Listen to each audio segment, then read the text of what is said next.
Salut à tous les supporters de l'AS Monaco, j'espère que vous allez bien. Bah écoutez, les autres, vous rentrez, vous fermez votre gueule, vous vous asseyez, je vais en venir à vous, il n'y a pas de souci. Voilà, bon, on est là pour débriefer ce match de petite Ligue des Champions, mais bon, je pense que vous avez tous été un peu embêtés, taquinés par des Lyonnais, des Niçois, des Parisiens, des gens bizarres comme ça, qui viennent nous embêter, alors que nous on n'embête jamais personne. Nous on n'emmerde personne. Dès qu'on gagne, on nous insulte, dès qu'on perd, on nous taquine. Ça a toujours été comme ça. Mais voilà, mais ça, je vous l'ai déjà expliqué que c'était fini. Les Lyonnais là, l'OL, je vais vous appeler LOL, parce que franchement, vous faites pitié là avec votre nul contre Dijon et Limassol, s'il te plaît, Limassol. Mais après, t'oses venir, enfin, t'as rien d'autre à faire.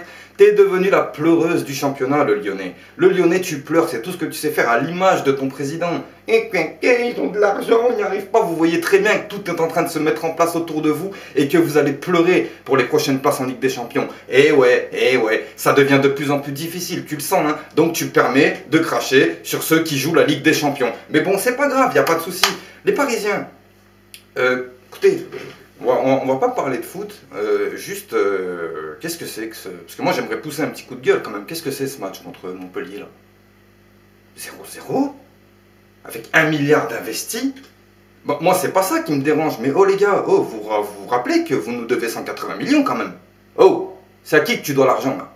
Voilà, alors c'est pas en faisant des 0-0 contre Montpellier que tu vas nous rendre les 180 millions d'euros que tu nous dois. Eh oui mon ami, eh oui, les 180 millions d'euros que tu nous dois.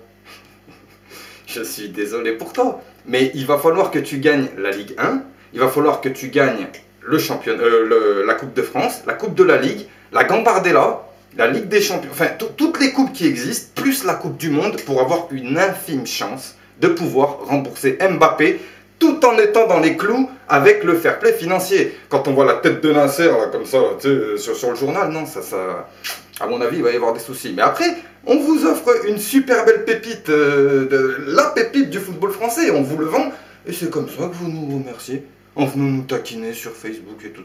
Oh non les gens, c'est petit. En tout cas les gars, le foot c'est bien, on rigole, on s'amuse, mais n'oubliez pas que vous devez passer à la caisse, donc fermez votre gueule, fermez votre grande gueule. Tout ce que vous avez pour le moment, un grand club, non, vous n'avez pas un grand club, vous avez le maillot d'un grand club, avec les joueurs d'un grand club, mais vous êtes loin d'être un grand club encore. Pour ça, il va falloir que vous arriviez en terrain inconnu cette année.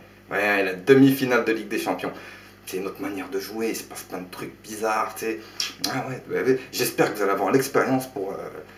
ouais, parce que c'est une toute autre manière de préparer le match. Pareil pour une finale, si vous arrivez en finale. Après, moi je souhaite que vous la gagnez, il n'y a pas de souci, vous pouvez la gagner, ça fait mal à la gueule un peu à certains Marseillais. Mais fermez votre gueule à l'avenir. Les Niçois, j'ai pas le temps, je dois faire un débrief là. Donc les Niçois, je vais faire un petit sondage là. Un petit sondage sur ma page. Je vais dire, où était Mario Balotelli hier soir? Petit A, devant la télé. Petit B, dans les tribunes du stade Louis II. Petit C, dans un bar à pute à Ventimille. Voilà. Bon, passons au match là parce que c'est bon.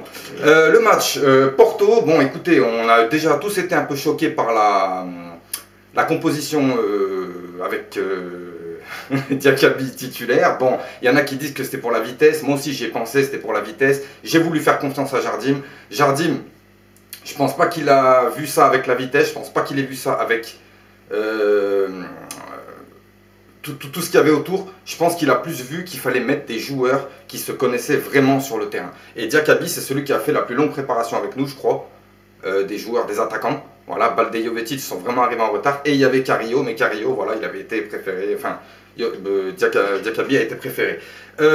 Diakaby, ben pas bon. Moi, je pensais que s'il l'avait mis, c'est parce qu'il était prêt. Mais non, il n'a pas été bon. Ou il a manqué de chance, parce qu'on a beaucoup manqué de chance aussi pendant ce match. Pourtant, on avait bien débuté avec GR7 qui nous a fait dédanser, en veux-tu, en voilà. C'était magnifique, des ouvertures, des centres. Du regret parce que voilà, on a un début de match où Guézal il est vraiment au niveau Ligue des Champions et les autres ne suivent pas. Ils sont pas au niveau Ligue des Champions. Ils sont un petit peu en dessous.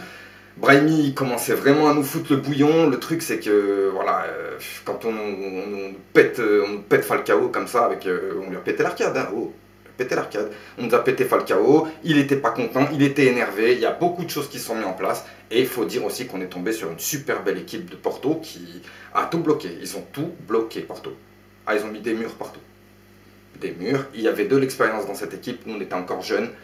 Il y a des joueurs qui n'ont pas encore joué la Ligue des Champions, qui n'ont jamais joué la Ligue des Champions, qui a été alignés ce soir, enfin du moins depuis le début de cette saison. C'est pour ça, les gars, moi je pense qu'il faut attendre encore parce que malheureusement, on n'est pas encore en place. Vous le voyez bien dans les automatismes, tout ça, on a encore du travail à ce niveau-là. Et ça, c'est à cause de vous, ça. Ça, c'est à cause des paris, des machins qui nous pètent les bonbons à nous faire des transferts le 31 août, là. Mais voilà, mais c'est pas grave, c'est pas grave. On va pas revenir là-dessus, on s'en fout. Le truc, c'est que quand on est une équipe en reconstruction, eh ben, il faut être prêt directement pour des compétitions comme la Ligue des Champions. Et là, on a bien vu qu'on n'était pas prêt, malgré que j'estime qu'on n'a pas donné notre cul dans le sens où on s'est battu. On s'est battu, on a essayé ce qu'on pouvait, on a fait ce qu'on pouvait.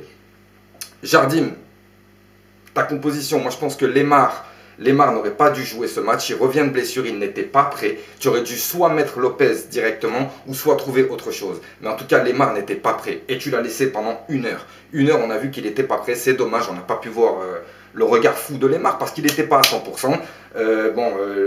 Ghezal est magnifique.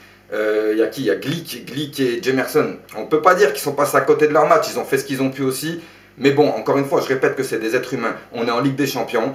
On ne se remet pas le truc de l'année dernière, c'est autre chose. Arrêtez avec les revanches aussi, là, les revanches, à chaque fois c'est la même chose. On se reprend toujours le même tarif. Donc arrêtez avec les revanches, arrêtez avec tout ça. On n'est pas si mal dans le sens où si on regarde par rapport à l'année dernière, il est possible d'avoir, d'être premier du groupe. C'est pas le même groupe. C'est possible d'être premier du groupe si on gagne tous nos prochains matchs. Donc voilà. Et puis, dégoûté, j'avoue, je suis dégoûté parce que je m'attendais à un super match. Et j'ai vu un bon match, hein, j'ai vu un match de Ligue des Champions. Mais Monaco était en dessous. Monaco était en dessous. C'est pas parce que Mendy est parti, c'est pas parce que Silva est parti, c'est pas parce que, voilà, Silva, on a bien vu, GR7, il l'a super bien remplacé, Silva. Il sait garder le ballon, il est un petit peu plus lent dans son jeu, mais en tout cas, il le lit parfaitement et les passes, elles déroulent. Il y a une superbe entente avec Sidibé, on l'a vu. Donc voilà, tout ça, c'est encore des choses à mettre en place et je pense que la prochaine fois qu'on rencontrera Porto, on sera vraiment en place. On sera vraiment en place. Il y aura soit Jovetic ou Baldé qui sera à côté de Falcao dès le début du match. Les automatismes seront là. Donc on espère de tout cœur qu'on se remette directement contre Montpellier dès le vendredi là. Et pour vous, Daguet Monegou, j'espère qu'on va réussir à... Je fais chier, putain.